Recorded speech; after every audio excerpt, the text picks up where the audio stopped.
It was a long time before anyone spoke. Out of the corner of his eye, Fuchig could see the sea of tense, expectant faces down the square outside. We're going to get lynched, aren't we? He whispered. It was a tough assignment, said Deep Thought mildly.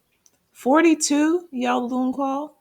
Is that all you've got to show for 7.5 million years' work? I checked it very thoroughly, said the computer. And that quite definitely is the answer.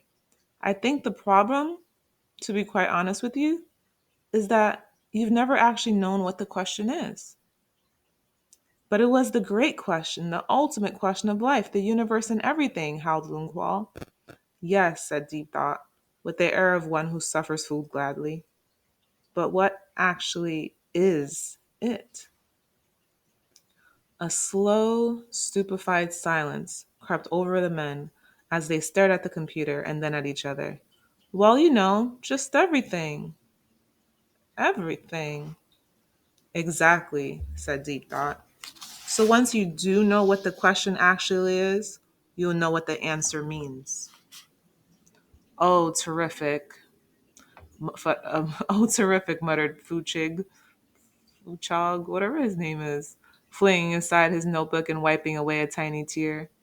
Look, all right, said Loonqual. Can you please just tell us the question? The ultimate question? Yes. Of life, the universe, and everything? Yes. Deep Thought pondered for a moment. Tricky, he said. But can you do it? Cried Loonqual. Deep Thought pondered this for another long moment. Finally, no, he said firmly. Both men collapsed onto their chairs in despair. But I'll tell you who can, said Deep Thought. They both looked up sharply. Who? Tell us. Suddenly, Arthur began to feel his apparently non existent scalp begin to crawl as he found himself moving slowly but inexorably forward toward the console. But it was only a dramatic zoom, and on the part of whoever had made the recording, he assumed. I speak of none but the computer that is to come after me, intoned Deep Thought, his voice regaining its accustomed declamatory tones. A computer whose merest operational parameters I am not worthy to calculate, and yet I will design it for you.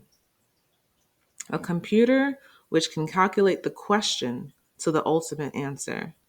A computer of such infinite and subtle complexity that organic life itself shall form part of its operational matrix. And you yourselves shall take on new forms and go down into the computer to navigate its 10 million year program. Yes, I shall design this computer for you, and I shall name it also unto you, and it shall be called the Earth. Fuchs gaped at Deep Thought. What a dull name, he said, and great incisions appeared down the length of his body. Loonqual, too, suddenly sustained horrific gashes from nowhere. The computer's console blotched and cracked. The walls flickered and crumbled, and the room crashed upward into its own ceiling. Slarted Bartfast was standing in front of Arthur, holding the two wires. End of tape, he explained.